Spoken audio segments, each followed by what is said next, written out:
Hello and welcome to Deep Drive, our weekly podcast powered by Kotak Mahindra Prime. I'm Sergius Barretto. And I'm Saumil Shah. Yes, now those of you who are familiar to the Autocar India channel will know Saumil from a lot of our reviews and a lot of our testing, drag races and things like that. But while Saumil is really happy to grind through the gears, he also loves crunching numbers, and which brings him into today's podcast, which is all about resale value of your car. So we have tied up with Spinny, and in fact, I think this is our fourth edition that we've done this, the resale value study. And so today's podcast is about the study, but also about the used car industry, about selling your car, what affects resale value, how can you preserve that, and things to look out for in terms of your ownership experience to help you get a good resale value. So, Saumil, let's dive straight into it and start with the study itself. Why don't you give us a background to the study? Okay, so we've been doing this used car study since the past 4 years. Right. This year, like last year, we've collaborated with Spinny. So for this study, we've taken actual transactional data of 11,000 cars. Okay. So this is the exact price which people pay to purchase their car, not what is listed. Right. Not what people are hoping to get, but this is what they actually paid and therefore reflective of that value. Yes, and these cars are sold in 2025, manufactured between 2020 and 2024, and sold across Spinny's platforms across 9 cities, which include metros as well as tier 1 cities. And for this study, we've only considered mass market models. Right. Most of them priced below 30 lakh rupees. And that's because for certain cars, certain unpopular cars, we had limited transactional data. Right. And the sample size is not large enough. The sample size is not large enough. And also we've excluded cars which are not on sale currently. Right. Discontinued models. Yes. And we've also presented the study model-wise, fuel-wise, and gearbox-wise. Okay. So basically, if let's say there is a petrol car, it has a separate resale value from its diesel counterpart. But I would assume if there were 2 engines in the petrol or 5 variants like LXI, VXI, ZXI, it's all been averaged? Yes, it's all been averaged. It's all been clubbed. So we have just shown petrol as one. Right. And manual or automatic. Right. Got it. And we've also excluded EVs from the study because of the low sample size, right? Though we will be talking about EVs, in terms of why is there this almost, I would say, chaos in the used EV space, or there's no definition, at least let's put it, as we have seen in this study, right? So, I mean, let's get straight into some of the segments. I think, what I noticed, Saumil, unsurprisingly, Maruti, of course, kind of rules here. They hold their values the best. I'm looking at various segments. So budget hatchbacks, you've got the Espresso. Then the next higher hatchback segment, the Wagon-R, tied, of course, with the Hyundai. You've got premium hatchbacks. Again, the Baleno, right? Yes. And you've also got the Desire in there. And does Maruti have any more? You also have the Ertiga. Holding value really, really well. So, it's unsurprising there, but I think other brands have also performed well. We've got Hyundai in there with the Verna. As well as the Venue. Okay, that's great. And the Grand i10 Neos. Right. You've got Kia, who've done really well in a very important segment, actually, which is the mid-size SUV segment. Right. The Seltos doing really well. And I think that, along with the executive SUVs, very important, because a lot of buyers sort of aspire to this segment, right? And buy the used cars here. And actually in here, Mahindra with the XUV, is of course there. The 700, I think in this case it would be, right? The 7XO being recently introduced. And you also have, I have to also call out Tata Motors, the Punch. I mean, Tata receives a lot of flack for their dealer support, varying qualities, teething troubles they have with new models and things like that. And you would think that resale value isn't all that strong factor for them. But I mean, with something like the Punch, it's really holding its value very well. Yeah, so like you rightly mentioned, all these models that have made it to the best overall residual value in this study are the ones which are really doing well in the new car market as well. So this study is a very reflective picture of what is happening in the new car market. Which is what it is, right? I mean, if you think about it, any used car would be in demand if the new car is also in demand. That people want that car. You're aspiring to that car. It's if a car is not doing well in the new car space, 9 out of 10 chances are that it will not do well in the used segment also. People aren't really aspiring to it. Right. So, in fact, that is one factor which I think, defines used car values. If you are looking to buy a car with resale value in mind, then you should be buying one of the more popular cars. So therefore, you can retain value, right? Yeah, but it's not necessary that the Not popular car necessarily. is the best car in the segment. Exactly. It's not necessarily the best car in the segment, absolutely. But with an eye on resale value, then yeah, you might want to do that. The other thing that also defines resale value. Now again, this is of course beyond. I think the main thing that defines resale value is the age of the car, right? The kilometers that it's driven, and the condition. Obviously accident free and things like that. But beyond that, Saumil, there are various other factors that play a very large role in resale value. Right now, while you were going through this study, uh, did you notice any trends in terms of? Now, I know we've not presented it color-wise because that would have been way too complicated. But did you notice anything in terms of colors? So colors is a thing which is not presented in the data. Okay. But on speaking to people who are in the know and from Spinny, they did mention that the running colors are the ones which are in much more demand. So the more sober. Yeah, the more sober shades, like let's say silver, white, Right. or even black. But obviously, if you have an orange car or if you have some bright Neon. neon colored car, Correct. that probably wouldn't sell Right. all that quickly. So that affects the resale value, but to a small percentage. Right. And further to what you had mentioned, you mentioned all the micro factors which affect the resale value of cars. Now, there are certain macro factors as well. Now, those macro factors include demand, as an example. Right. If a car is in good demand in the new car market, Right. obviously the Yeah. resale value will be stronger. The second point is the brand reputation. Now, so many times it happens that a particular brand is associated with a certain image or with a certain character. Right.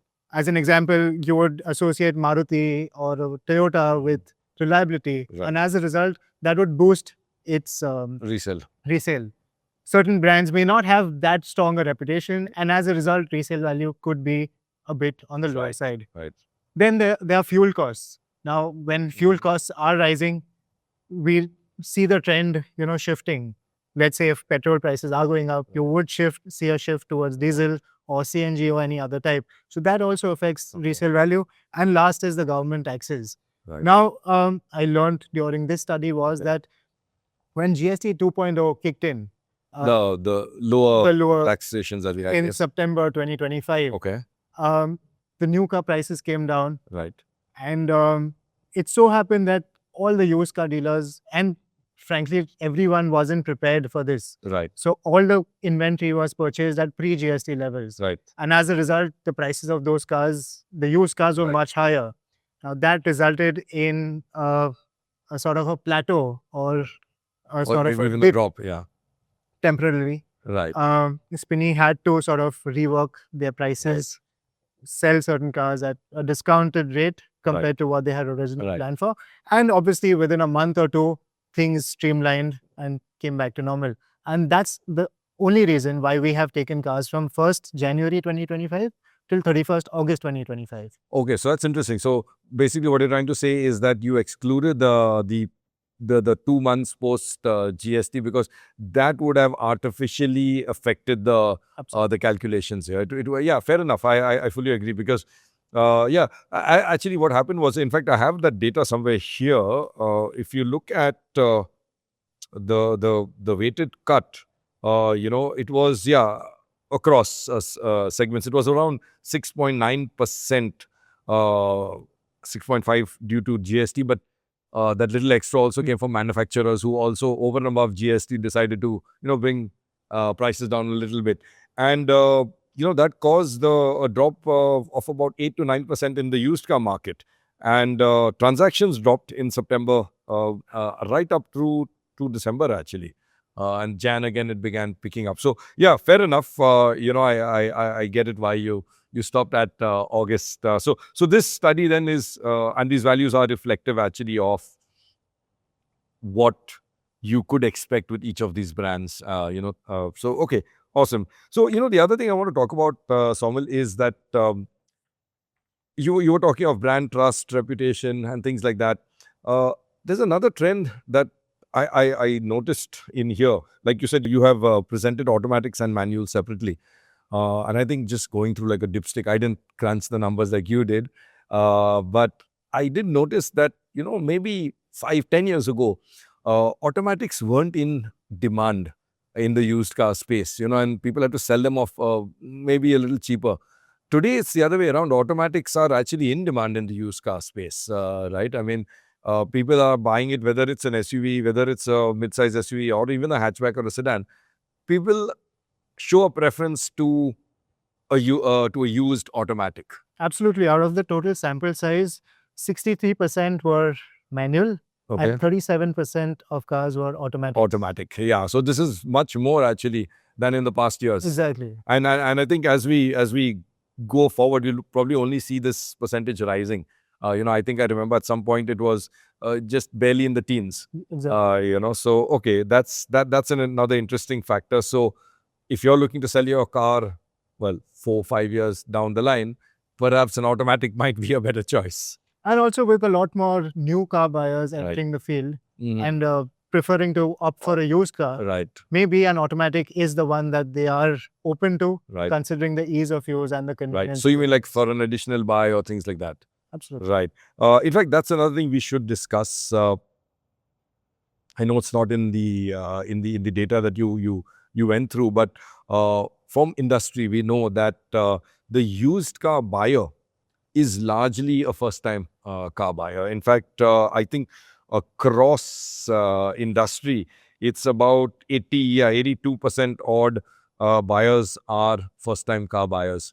Right. So it's very clear that the pre-owned segment is actually today becoming the entry-level car segment. We've often talked about this and on other podcasts too, how the entry-level car, the hatchbacks, it's getting harder to produce those cars at a lower price point, thanks to rising input costs, rising taxes, rising efficiency and norms, emission norms, rising safety norms. It's just pushed the price of the entry-level car really high.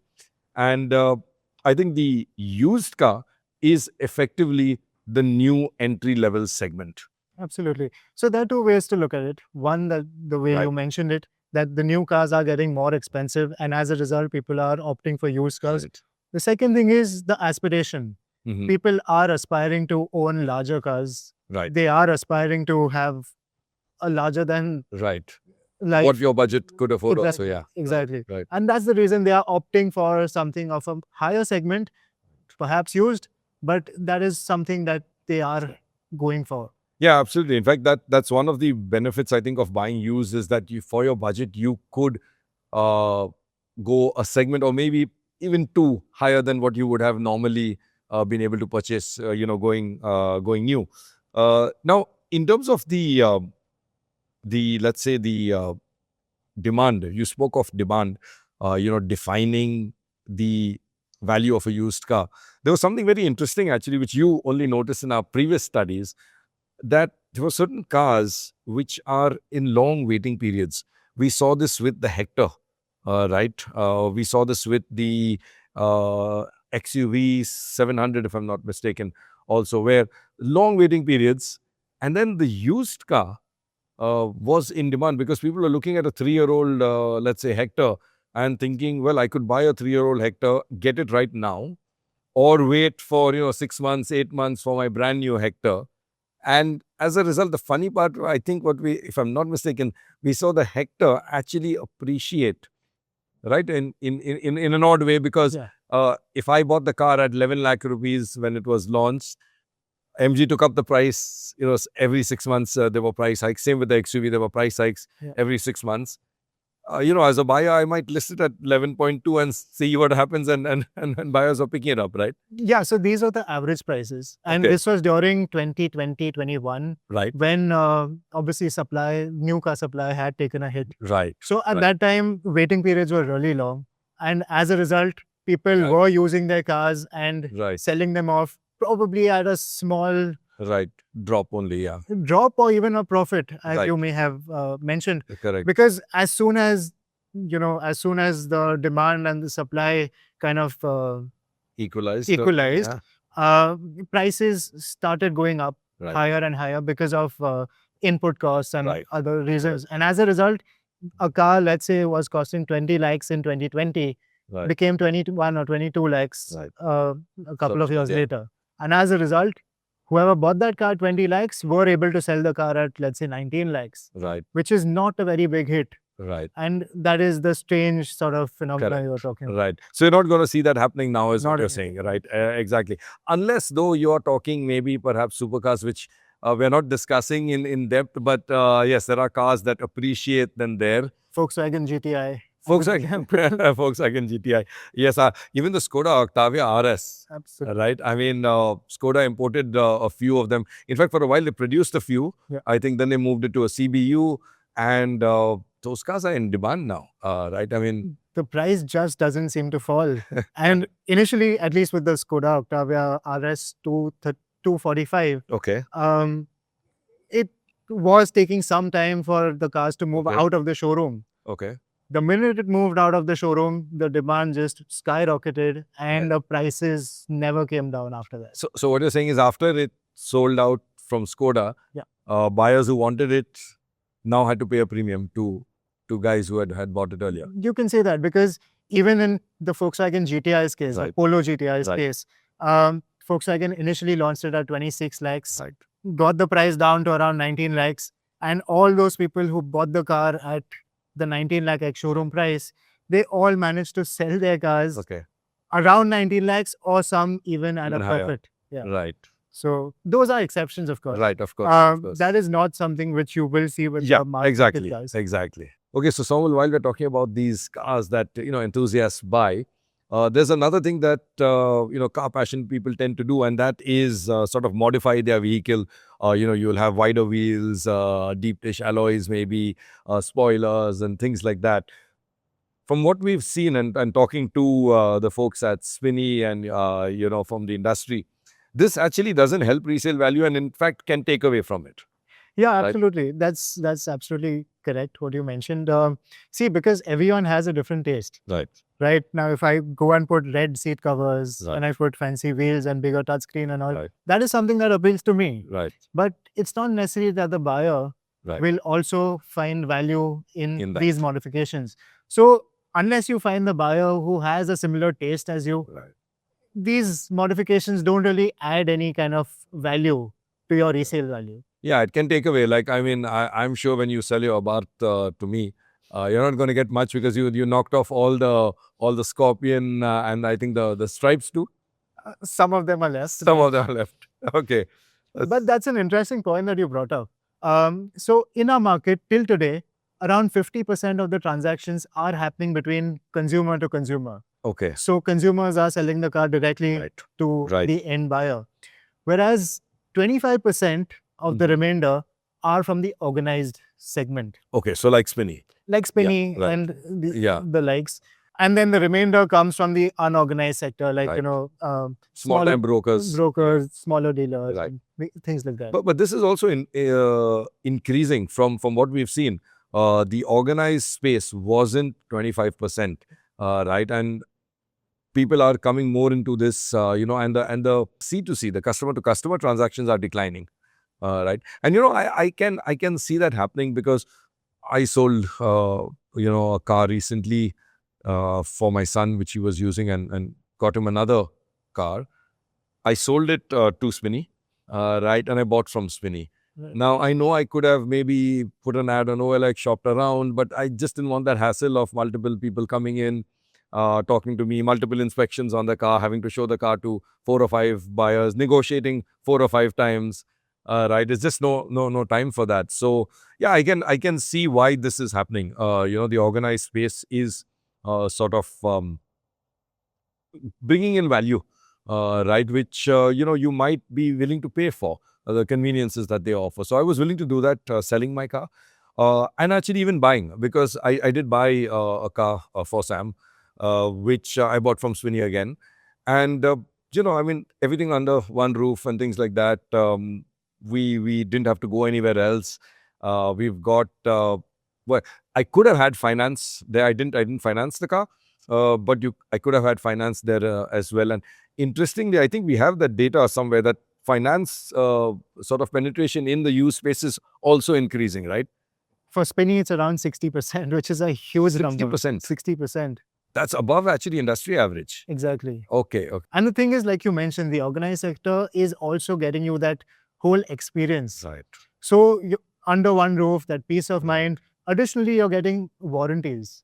Now, that is something which gives users, or gives buyers, for that matter, that much more confidence in the product. And yeah, because it's used. Yeah. Exactly. It's a used car. You don't know how it is. Right. So if a company is giving you a warranty on it, you just have that much more peace of mind. And that's the reason I think this organized sector is growing at, about high teens to 20% on an annual basis. Okay, annually. Which is much higher than the industry average, which is around 11 to 13%. Okay. And it's also growing. I mean, the whole used car space in India is also growing. I mean, right now, I think we're at around 1.39 times the new car market. This is up from previous years. And there's still space to grow. I mean, if you look at, markets like, say, the US, it's 2.3 times. The used car market is 2.3 times the new car market. In some countries in Europe, it's even higher, and 3 and 4 and up to 5 times. So, yeah, this space, the used car space, is only going to get larger and larger. Exactly. Yeah, and Saumil, I just want to go back to that finance number that you said, in terms of the percentage. That is very impressive, pretty indicative that, first of all, the finance companies, they are open to this sector. In the past, finance companies would stay away from this sector, maybe, or not too enthusiastic about it. It was almost, looked upon as a risky kind of business. But I mean, yeah, you said 60+%? It's around 60%. Around 60%, right. If you look at the industry also, it's quite high. It's right now at 32% cases are financed, and that's up from 16% about 4 or 5 years ago. So it's doubled in 5 years. Right. And when you factor in the thing that the interest rates are much higher for a used car, it's around 11 to 14%. Okay. Whereas a new car is between 9 to 11%. Okay. So obviously, finance companies are taking that much more risk, Right. but obviously they are earning that much more interest too. So just one more thing we should talk about is variance. Okay. Now, in the new car space, there's a huge gap between, let's say, the base variant and the top end. Yeah. Right. In case of mid-size SUVs, it's almost 10 lakh rupees. Yeah. Whereas the base variant is Which is double actually the value. If you look at it, it can go from 10 to 20 lakh. Exactly. Yeah. But in the used car space, that is not the case. Okay. The gap between the variants is much tighter. Right. No, you're right. Actually, in fact, that's a very interesting observation. Because I was talking to Rishad actually about this also on bikes. He says, look, in bikes we don't even have such a wide sort of range, but in cars you guys have like double the price. In a car can go from 10 to 20 lakh. In the used space, I think that's happening because when you buy new, buyers are okay to pay, like there's a higher perceived value to things, so like an actual value of a sunroof or a large touchscreen, fancier alloys or fatter tires is seen much more than the actual value. So the perceived value gets bumped up. Manufacturers know this and they will price the variants accordingly. You'll find the base variant is priced closer to the actual values, whereas when they bring in the fancier features, they'll take the actual value and then put the perceived value on top of that, right? But I think in the used space, this isn't the case. The used buyer is a bit more rational, right? So he or she is not going to be paying, extra money for these so-called higher-end features, right? They're going to look at the car as a car first. Like, okay, I am buying a Hyundai Creta, right? I'm not zeroing in on I must buy a Hyundai Creta top end or with the sunroof or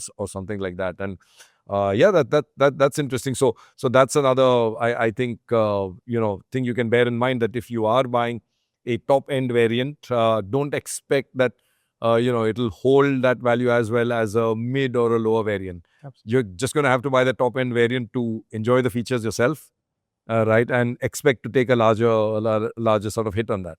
Beyond variance, there's also service history, right? Because today, with everything sort of recorded, available, computerized, online, even bigger brands can look up, and even consumers to some extent, I've heard, I don't know how accurate these sites are, but you can look up service history of a car. And I suppose if you are an owner who has serviced your car regularly at the service centers and have a full service history, you can use that to your advantage. And uh, are owners of cars with a good service history seeing a sort of higher price?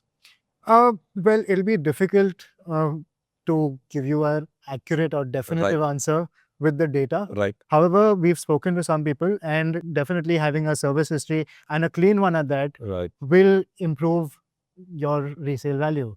Yeah. In fact, when you said a clean one, is also reminds me of another factor that I think our viewers must remember, is condition of a car. Now, accident damaged cars are almost a no-no when it comes to used cars. In fact, some organized players won't pick up an used car, or they won't pick it up and sell it through the certified channels, right?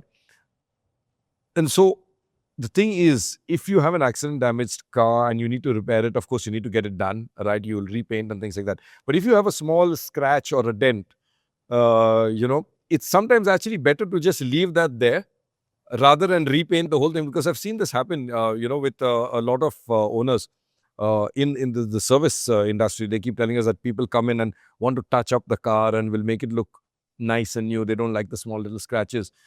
And in a city like Mumbai, you end up with some scratch or the other, right? Even if a car is parked, there'll be somebody who'll drive by and maybe a small hairline scratch. It's actually better to leave this, because if you repaint the thing, it now gives the buyer of your car a doubt as to, was this an accident damaged car, or how severe was that impact, right? That's true to an extent, because if your scratch is deeper, right, wherein your paint has, of course, down to the base metal, down to the base metal, chances of rusting increase. And as a result, you have to take care of these smaller things. So it's you can look at it both ways. Either keep your car clean and shiny and fresh at all times and repair all those small dents and damages, or you leave it and wait for a good resale value.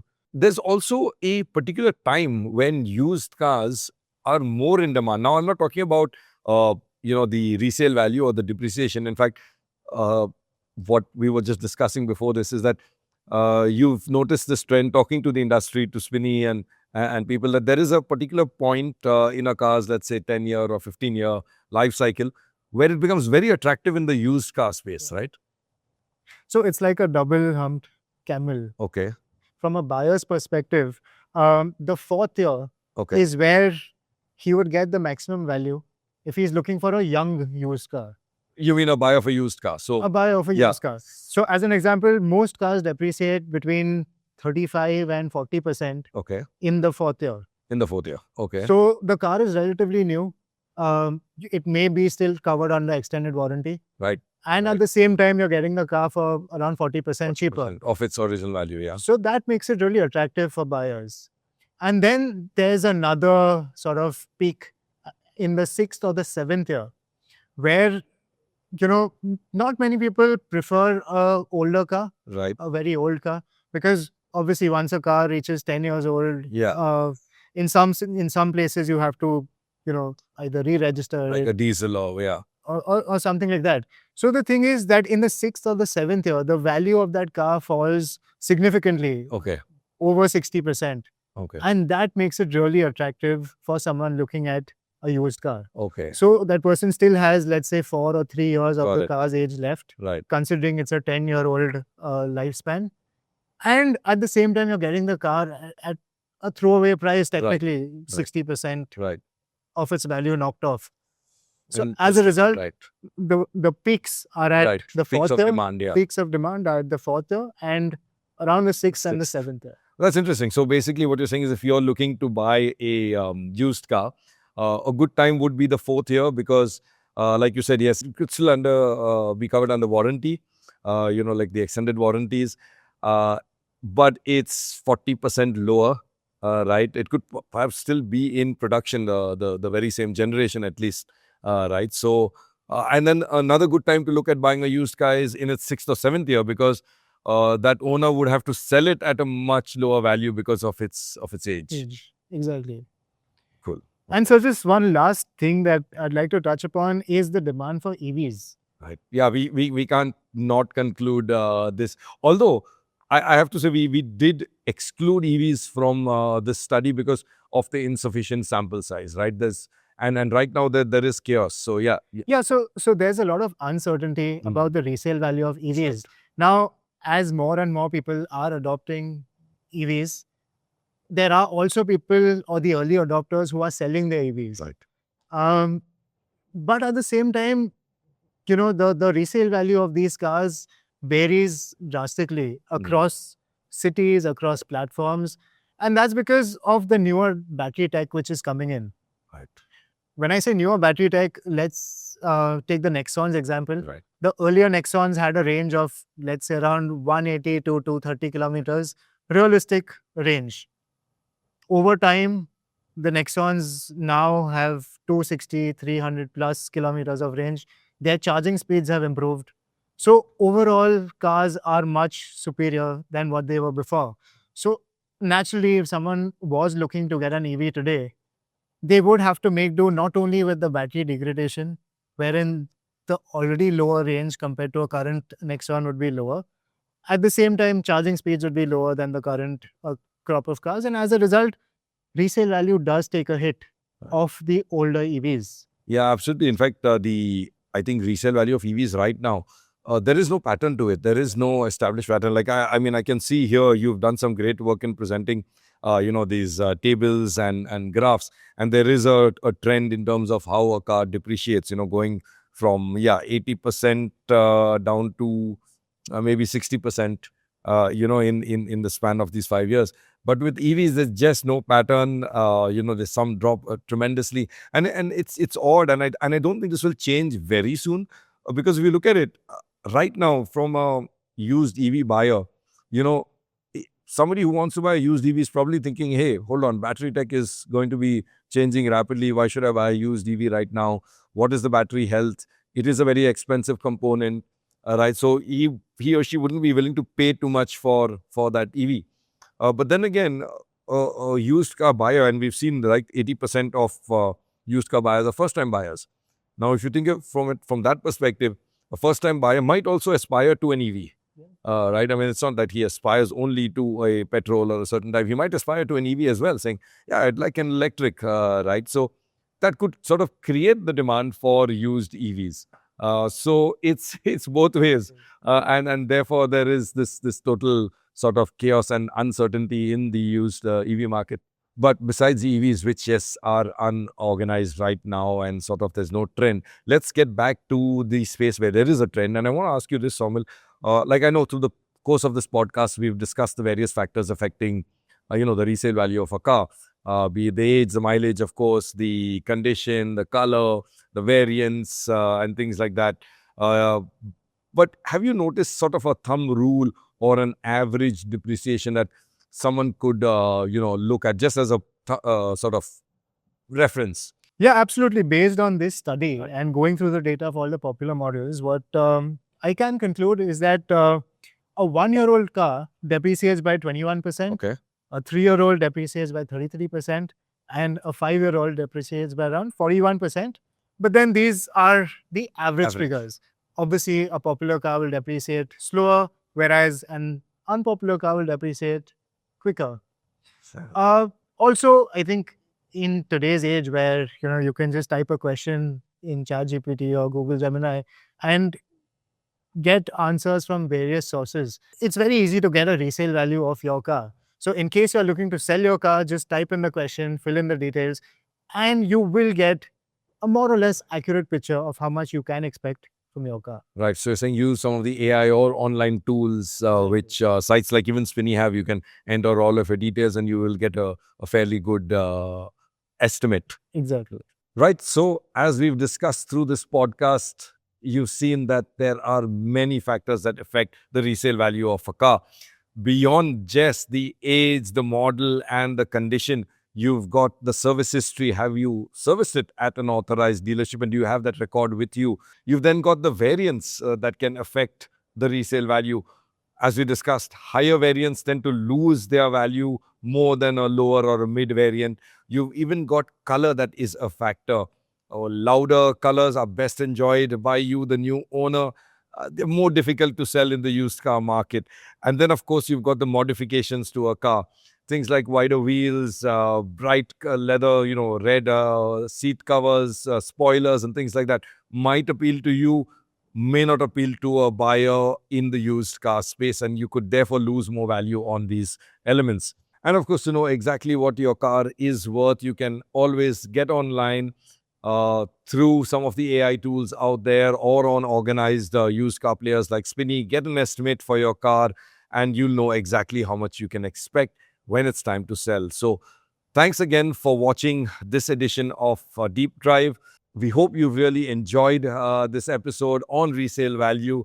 And just a reminder, you can pick up the latest copy of the Autocar India magazine for all of the details on this resale value study that we had partnered with Spinny.